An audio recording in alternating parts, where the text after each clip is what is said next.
Que la gracia de nuestro buen Dios sea con cada uno de ustedes en esta ocasión en que tenemos nuevamente la oportunidad de compartir la palabra de Dios. Es una bendición, es un privilegio, una distinción muy especial el hecho de tener este tiempo, esta oportunidad. Así que vamos a ocuparnos por unos minutos de este mensaje y quiero compartir con ustedes el siguiente tema: condenación o vida eterna. Es el tema de hoy: condenación o vida eterna. ¿Por qué hablar de esto? Podría omitirse la condenación y solo hablar de vida eterna, pero ese no es el mensaje completo del Evangelio. Por lo que podemos ver a la luz de las Sagradas Escrituras, la Biblia habla tanto de la condenación como de la vida eterna. Sobresale, por supuesto, dentro del propósito de Dios, manifestar su grande e incomparable amor a favor de los pecadores. Esto está ampliamente demostrado y vamos a tomar como referencia bíblica en el Evangelio de Juan, capítulo 3, un pasaje muy conocido, Juan 3, del versículo 16 al versículo 21. Tenemos allí que esta palabra nos dice de la siguiente manera. Leemos en el nombre del Padre, del Hijo y del Espíritu Santo. Versículo 16, Juan 3. Porque de tal manera amó Dios al mundo, que ha dado a su Hijo unigénito, para que todo aquel que en él cree no se pierda, mas tenga vida eterna. Porque no envió Dios a su Hijo al mundo para condenar al mundo, sino para que el mundo sea salvo, notemos, para que el mundo sea salvo por él. El que en él cree no es condenado. Ahí está el contraste, ahí está la diferencia. El que en él cree no es condenado, pero el que no cree, es otra situación, ya ha sido condenado porque no ha creído en el nombre del unigénito Hijo de Dios. Y esta es, dice el versículo 19, y esta es la condenación, que la luz vino al mundo, y el hombre los hombres amaron más las tinieblas que la luz, porque sus obras eran malas. Porque todo aquel que hace lo malo aborrece la luz y no viene a la luz, para que sus obras no sean reprendidas. Mas el que practica la verdad o ama la verdad, anhela la verdad, busca la verdad, viene a la luz, para que sea manifiesto que sus obras son hechas en Dios. Decía ustedes acerca de este pasaje, alguien ha llamado en particular el versículo 16, lo ha llamado el corazón de la Biblia, dando a entender aquí que si no hubiera otra escritura, no hubiera otra palabra más que, bueno, toda la palabra de Dios se redujera, se resumiera en este solo versículo de Juan 3:16, con eso sería suficiente para que muchas gentes vinieran al conocimiento de Dios, encontraran el camino verdadero, le creyeran, aceptaran a Jesucristo como su único Salvador y fueran salvos. Pero bueno, tenemos más que un solo versículo. Y ahí, como hemos mencionado, sobresale primero, se menciona primero el amor de Dios. Esto resuelve más de un conflicto por ahí que a veces se presenta en la mente de muchas personas, en el sentido de que, bueno, si Dios fuera bueno, si Dios fuera justo, no condenaría Él a nadie. Si realmente nos amara a los pecadores, Él nos salvaría de todos modos. Bueno, hay quienes están pensando que al final del camino, al final de los tiempos, todos, así creen algunos, todos serán salvos o Dios salvará a todos. Eso es contrario al mensaje de Dios en su palabra, ya lo hemos leído allí. Así que el tema de hoy, vamos a tratar de contestarlo, de resolverlo en lo más posible, para que así quien falte de tomar decisiones por Dios, por Cristo, por su palabra, por su evangelio, lo haga de manera oportuna. Bien, lo que hemos leído allí contiene esencialmente un planteamiento. Se nos plantean dos cosas. Dos cosas. ¿Cuáles son estas dos cosas? Bueno, número uno, las condiciones para recibir la vida eterna. ¿Qué pide Dios? ¿Qué requisito hay que llenar o cumplir? Y que, por cierto, todas las personas en condiciones normales, permítanme a decir eso, así están o estamos en la capacidad de tomar la más correcta y la más sabia de las decisiones. Así que Dios nos plantea esto, las condiciones para recibir la vida eterna y las condiciones para sufrir la condición de gente perdida o la perdición eterna. Es más, ¿qué tiene que hacer un pecador para perderse? Prácticamente nada. No, porque ya la condición y la posición como pecadores, y esto es en el sentido amplio de la palabra, todos somos pecadores, ¿sí? No tendríamos que hacer nada, ya estamos perdidos. Pero para esto apareció el Hijo de Dios. A tiempo, dicen las Sagradas Escrituras, a tiempo Él murió por los impíos. Bien, la palabra condenación no suena grata, no es nada agradable a nuestros oídos, por supuesto que no. Y bueno, en los juzgados, en los tribunales, se maneja constantemente, yo no sé, me atrevo a decir que a diario se dilucidan, se esclarecen y se establecen juicios, ¿sí? Donde los jueces ejercen autoridad o en el ejercicio de su autoridad tienen la obligación de absolver a la persona inocente y de castigar al malhechor, al homicida. Esto se hace constantemente, las autoridades están ejerciendo eso mismo, están llevando a cabo esto mismo a diario, y si no somos testigos presenciales de un juicio en un tribunal, sí, estamos más que enterados, nos llegan noticias, ¿verdad? A diario sucede eso. De ahí que no lo ignoramos, no lo ignoramos. La maldad es castigada. El pecado, el delito, debe ser castigado. Está siendo castigado a diario, constantemente, permanentemente, ¿sí? Y están siendo absueltos o declarados inocentes aquellos que, por cierto, reúnen las condiciones para ello, ¿sí? Bien, pero ¿cómo se usa la palabra condenación? El uso, aunque ya los jueces, las autoridades están ejerciendo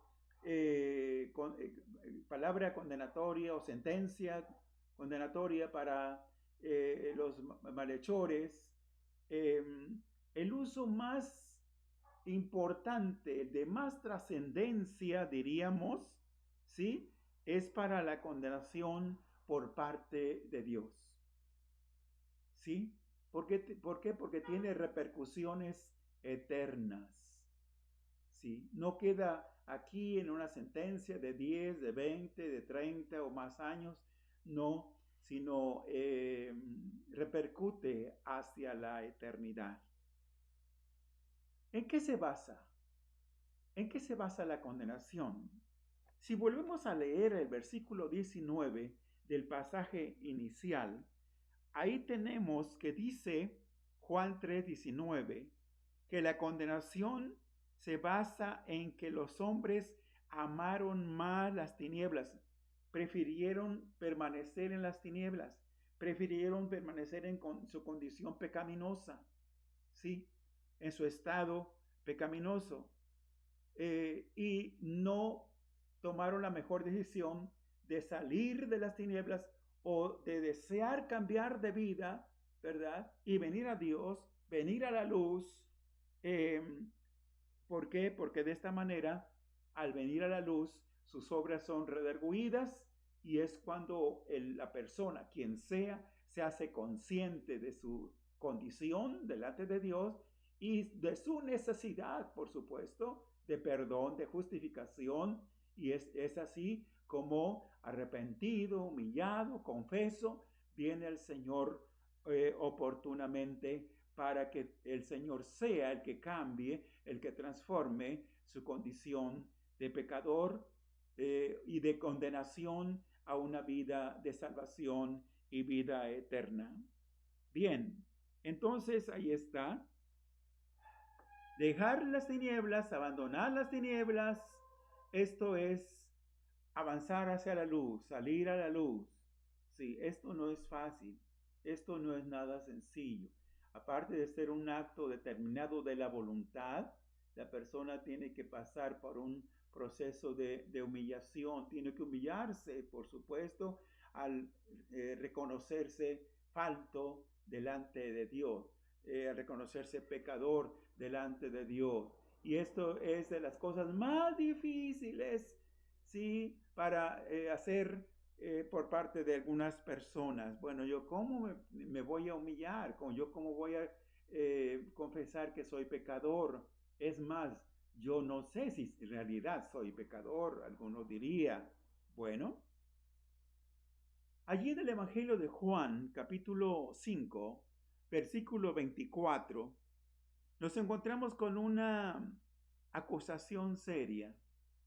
Por un lado, una acusación seria, por otro lado, una absolución también seria y determinada de parte de Dios. Y aquí hay hasta una fórmula, se puede extraer una o formular ahí algo que tiene que ver, ¿verdad?, con oír más creer es igual a tener. ¿Por qué? Porque el versículo dice, Juan 5:24, el que oye mi palabra, dice el Señor, y cree al que me envió, ¿sí? Está diciendo el Señor Jesús allí y cree en Dios, le cree a Dios más que creer en Dios, porque todo el mundo cree en Dios. Dice, tiene vida eterna y no vendrá condenación, mas ha pasado de muerte a vida. Notemos el cambio tan radical que se da, que se produce, que tiene lugar al venir a Cristo, ¿sí? Al venir al Señor. Sí, es un cambio que Dios opera de manera efectiva, de manera real, de manera admirable en el corazón de cualquier persona que venga a Cristo, ¿sí? Así que dice el Señor, el que oye mi palabra y cree al que me envió, tiene vida eterna. Alguien diría sorprendido, tal vez, ¿verdad? Bueno, esto es demasiado sencillo, es demasiado simple. ¿Así nada más? Sí, sí, así es. Dios ha facilitado las cosas a tal grado para que nadie tenga excusa y decir, no, es que Dios me planteó algo tan complejo, tan difícil, ¿sí? Me pidió transitar por un camino tan complejo que no entendí, que no supe en realidad qué hacer y mejor no hice nada. Bueno, ahí tenemos, sí, pero dice el complemento del versículo, y no vendrá a la condenación, no vendrá a condenación, ya no será condenado, la condenación ya no estará más sobre él, dice, más ha pasado de muerte a vida. Aquí de muerte, no precisamente muerte física, sino habla aquí de muerte espiritual. Mas ha pasado de muerte a vida, dice la palabra. Vemos entonces que si una persona se decide, toma la mejor decisión y de manera oportuna y deja de transitar por ese camino ancho donde todo cabe, todo puede ser practicado o permitido, por decirlo de alguna manera, ¿sí? Cualquier acto de migrante o cualquier acto pecaminoso, es permitido, y la persona ama más las tinieblas que la luz, queda bajo la seria condenación de Dios. Insistiendo allí, Dios no quiere eso. Dios no quiere la muerte del pecador, sino que éste se arrepienta y viva, tenga la vida que Dios le ofrece. Sí. Entonces, por supuesto, cuando se habla de condenación, pues es suficiente. ¿Por qué? Porque el castigo está implícito ya, está incluido.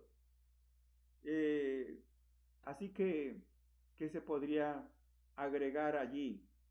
Quien está o recibe o es condenado, ya el castigo viene, o sea, la condenación conlleva el castigo. Bien, todavía para que quede un poquito más claro, aunque esto se repite en otros momentos, en otras ocasiones, para entender qué es el pecado, por si todavía hubiese la pregunta, bueno, pero ¿qué es el pecado?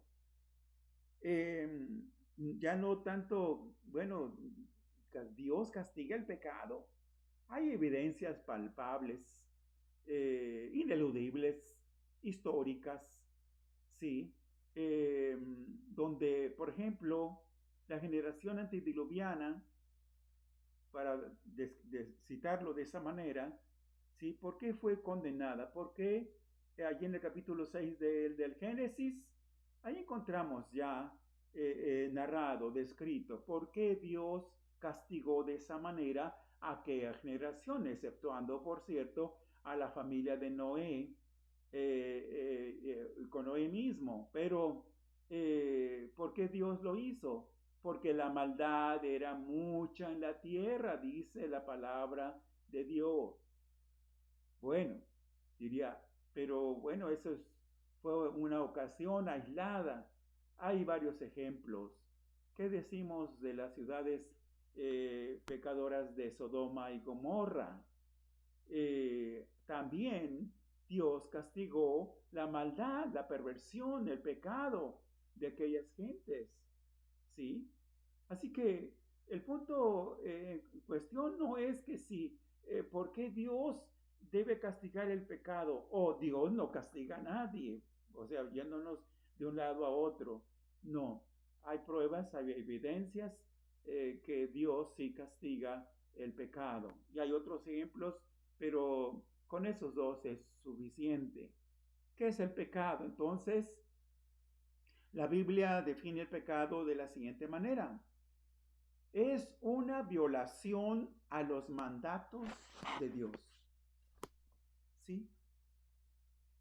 Y de los mandatos o mandamientos más conocidos, más difundidos, tenemos allí, bueno, el Decálogo o los 10 mandamientos.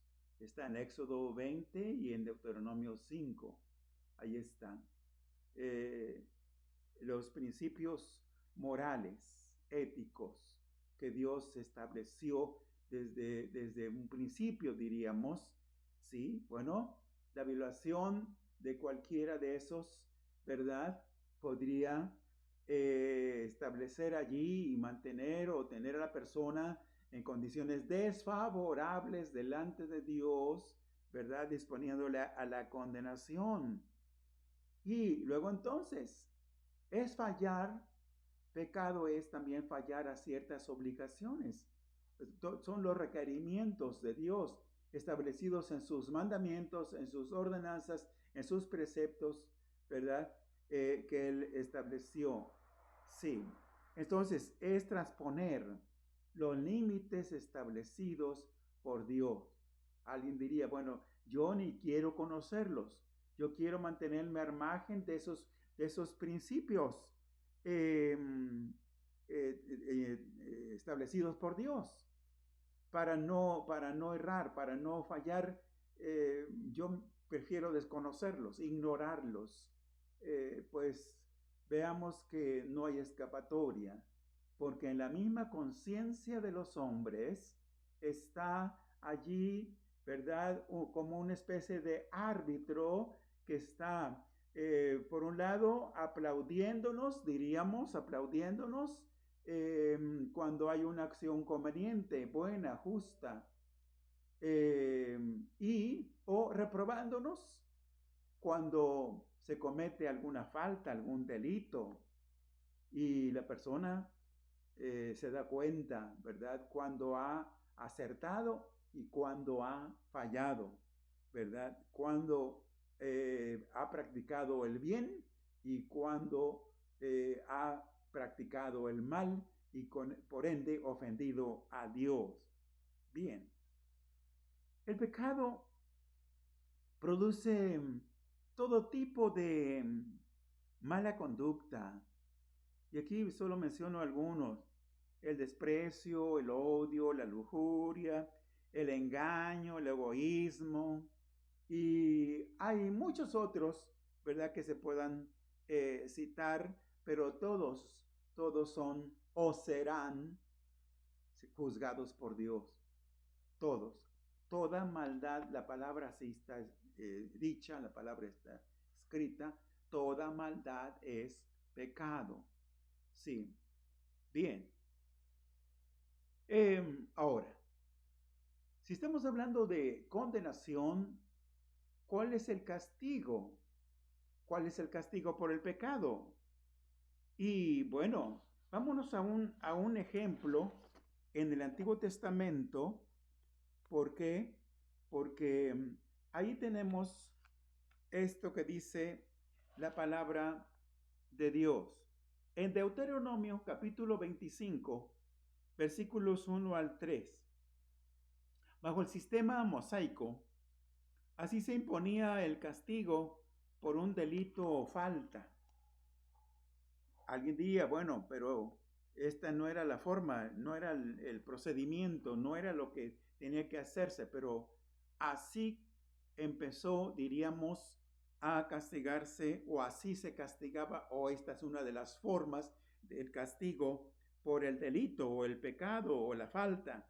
Estoy en Deuteronomio 25, versículos 1 al 3, y tenemos que dice allí la palabra del Señor así: si hubiere pleito entre algunos y acudieren al tribunal para que los jueces los juzguen, notemos, estos absolverán al justo y condenarán al culpable, lo que ejercen y lo que llevan a cabo los jueces hasta el día de hoy, diríamos. ¿Sí? O sea, no es nada nuevo. Pero aquí, ¿cómo se castigaba el delito, el pecado, la falta? Y si el delincuente mereciere ser azotado, entonces el juez le hará echar en tierra y le hará azotar en su presencia. Según su delito, será el número de azotes. Se podrá dar 40 azotes, no más. Según la ley mosaica, así estaba establecido. Dice, no sea que si lo hirieren con muchos azotes, más que estos, se sienta tu hermano envilecido delante de tus ojos. Ahí vemos, ahí encontramos lo que dice esta escritura.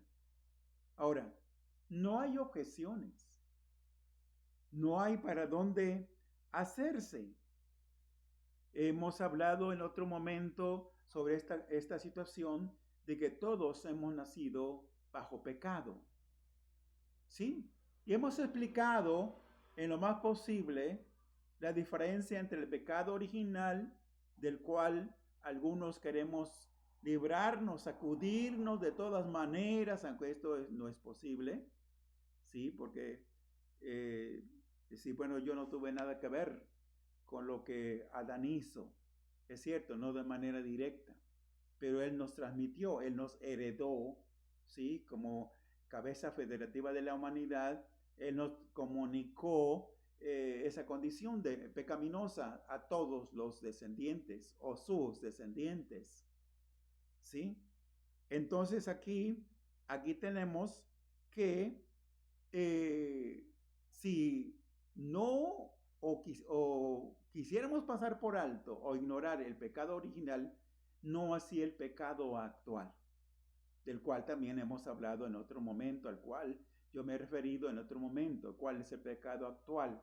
El que se practica o estamos practicando por nosotros mismos, no el prójimo, no el vecino, no. Cada uno en particular, las acciones pecaminosas de cada uno. Ese es el pecado actual y de ese ineludiblemente todos tenemos que dar cuenta. Así que, y por supuesto, tenemos que cumplir la condena. ¿Y cuál es la condena de parte de Dios? Allá vemos que eran 40 azotes, lo que hemos leído, ¿sí? Pero ahora, si aquella persona delinquía, volvía a lo mismo, a cometer la misma u otras o más graves faltas, ¿sí? Y moría, pues le esperaba ¿qué cosa? Todavía, aparte de haber sido azotado acá, ¿sí? Recibía o se expone a la condenación eterna.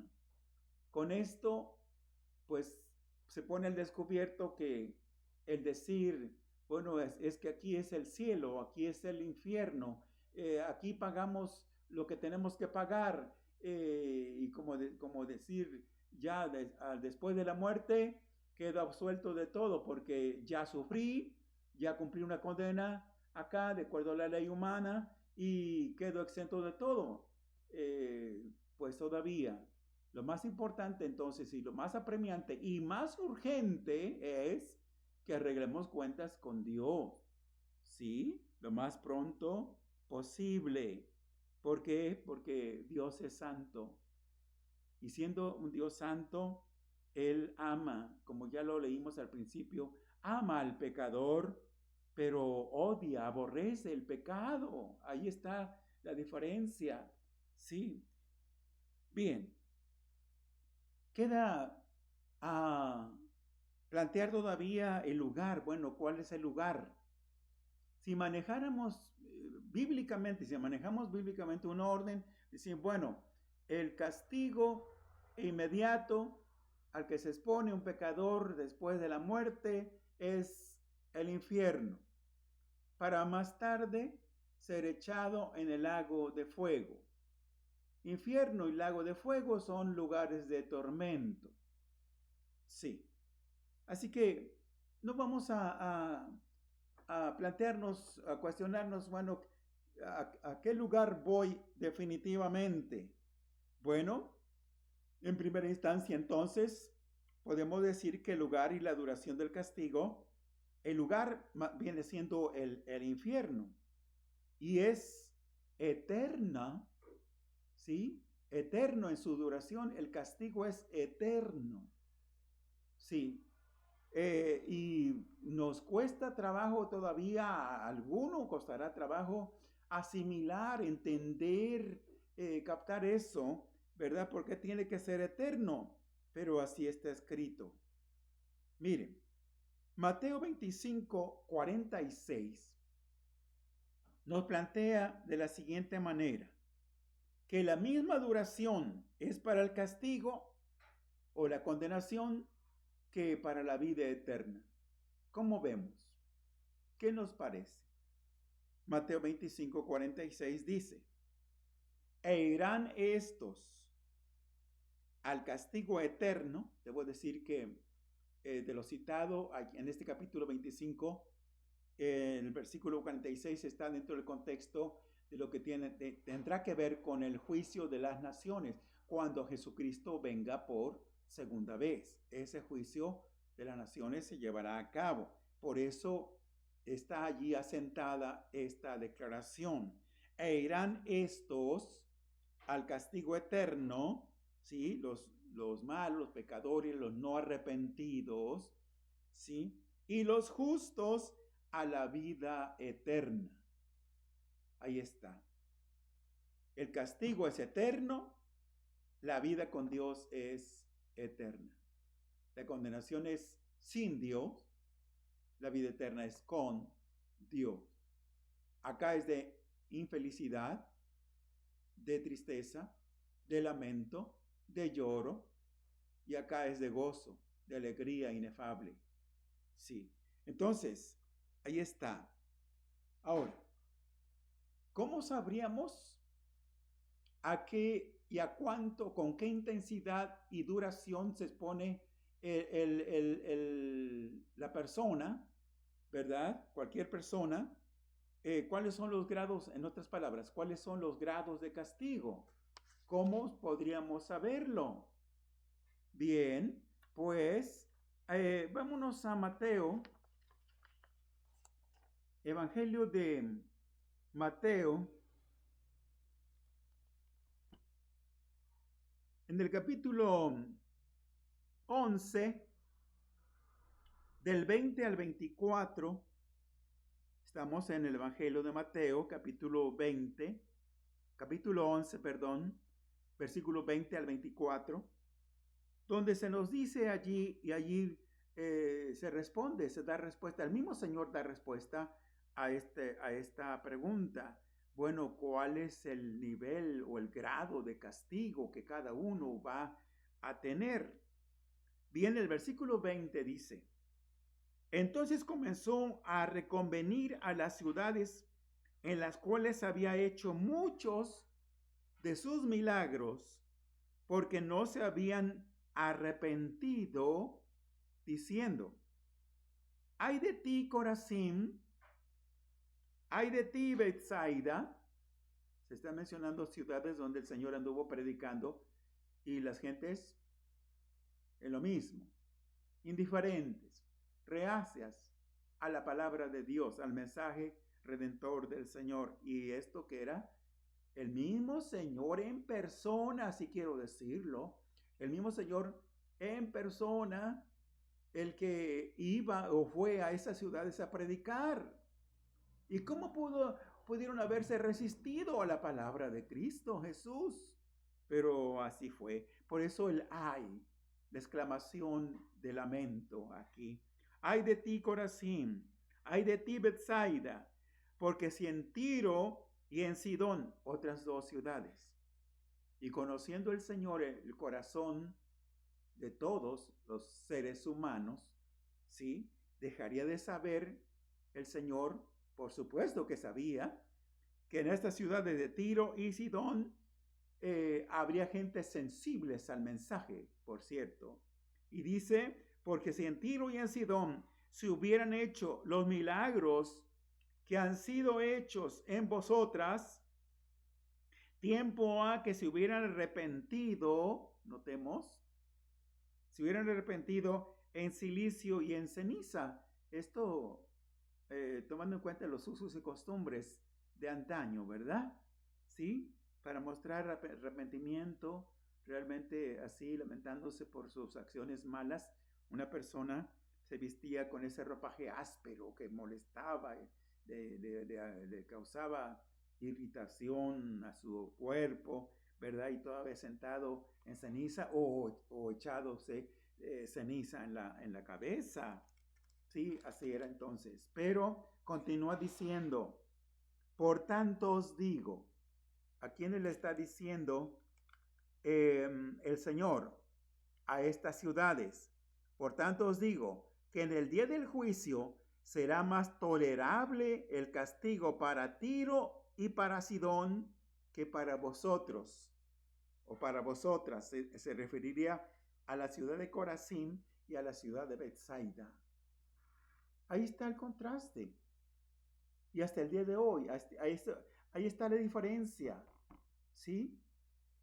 Mientras que unos se endurecen, unos se muestran indiferentes, reacios, incrédulos a la palabra de Dios, otros son receptibles, son sensibles a la voz del Señor y creen y se arrepienten y vienen a Dios. Sí, ahí está el asunto.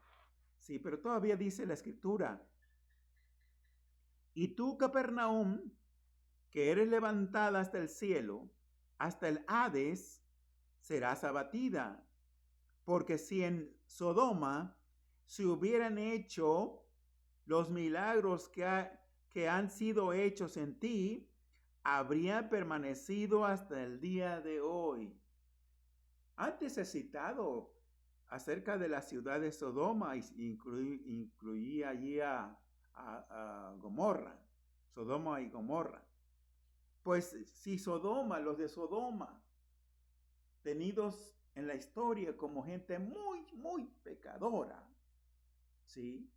Hubieran tenido la oportunidad de que Cristo llegara a predicarles y realizara los milagros que se hicieron aún en Capernaum, en esta otra ciudad. Lo dijo el Señor, lo dice el Señor, dice, si en Sodoma se hubieran hecho los milagros que han sido hechos en ti, habría permanecido hasta el día de hoy. Todavía estaría esa ciudad y no hubiera sido consumida en fuego o por el fuego, como lo fue. Bien, pero el versículo 24, por tanto os digo, que en el día del juicio será más tolerable el castigo. Esto responde a la probable pregunta que nos hacíamos o nos planteábamos. Bueno, ya sabemos, el castigo es eterno, pero ¿qué grado de castigo? ¿Cómo se pueden manejar o medir o calcular o apreciar los castigos, los diferentes castigos? Aquí está diciendo el Señor. Por tanto os digo que en el día del juicio será más tolerable el castigo para la tierra de Sodoma que para ti, le dice o le dijo el Señor a los habitantes de Capernaum. Bien, así que el nivel de castigo es proporcional al pecado de cada uno. Dios no cometerá errores, no habrá fallas en su juicio ni en su veredicto, para nada, en lo absoluto. Sí, y no va a castigar al inocente junto con el culpable, o premiar, recompensar al culpable junto con el inocente o el justo. No, tampoco va a suceder eso. Pero todavía, por último, una aclaración que conviene hacer. Que el lugar de tormento, el lugar de castigo, el infierno en particular, originalmente no fue preparado para la gente. Por si alguno no sabía esto, ahora ya lo sabe. ¿Sí? Dios no hizo el infierno, este lugar de tormento y de castigo, para las gentes. Inicialmente, allí en Mateo 25, 41, dice esta escritura. Cuando se lleva a cabo este juicio, les decía, el juicio de las naciones. Entonces dirá también a los de la izquierda: apartaos de mí, malditos, al fuego eterno, preparado para el diablo y sus ángeles. ¿Sí? Recordemos, todos los ángeles originalmente fueron creados por Dios, pero aquí dice que el diablo y sus ángeles, pues todos los que le siguieron en su rebelión, ¿sí? Y fueron echados de la presencia de Dios, ¿sí? Pues para ellos fue preparado el infierno. Ahí está. Así que Dios no pensó, en lo primero que pensó fue: voy a hacer un lugar a donde mande a los pecadores. No, ese lugar de tormento y de castigo fue creado originalmente para el diablo y sus ángeles. Sin embargo, hay que decirlo, quienes rechacen el ofrecimiento de salvación que todavía está al alcance de todos, ¿sí? Quien rechace ese ofrecimiento de salvación divino recibirán el mismo castigo. O irán, como ya lo hemos venido aclarando, irán al mismo lugar con los grados de castigo que así correspondan.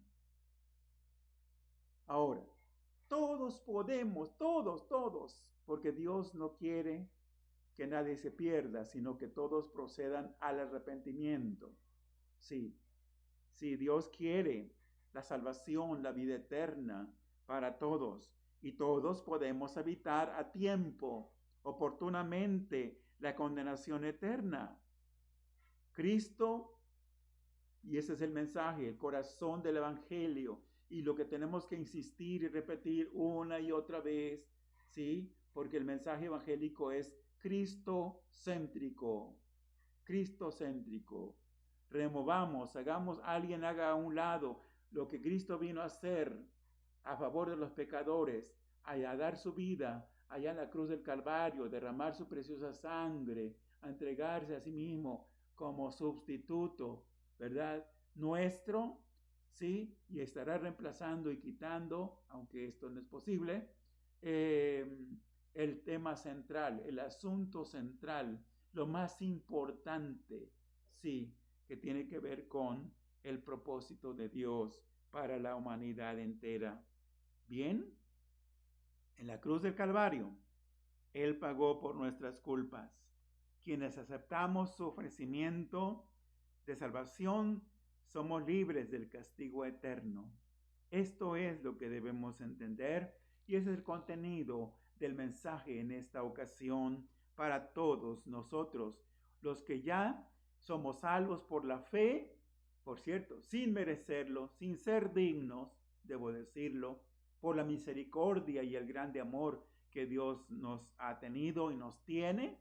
Bueno, debemos darle gracias a Dios. Pero los que todavía no experimentan esta gran salvación, ni reciben al Salvador, al único que puede librarnos de la condenación eterna, este mensaje en esta ocasión es para ustedes. Así que Él no quiere la perdición, Él no quiere la condenación de nadie. Dios aborrece el pecado, pero ama al pecador. y aún hay oportunidad. Ya no queda mucho tiempo, pero quien desee puede venir oportunamente. Todavía hay lugar en los brazos extendidos del Redentor de las almas, del Redentor de los pecadores. Todavía hay lugar para el que quiera. Así que yo deseo con todo mi corazón que esta palabra inevitable, porque no sería, fallaría a mi responsabilidad de entregar el mensaje del Evangelio si no toco este tema o estos temas. Así que esa es la palabra, es mi deseo y es mi oración que sea de grande bendición a todos los que la escuchamos. Así que Dios los guarde, Dios nos bendiga y Dios tenga misericordia de cada uno de nosotros y traiga a nuestro corazón paz y confianza en una relación adecuada y conciliadora con el Salvador de nuestra alma, que es el Señor Jesucristo. Amén. Amén.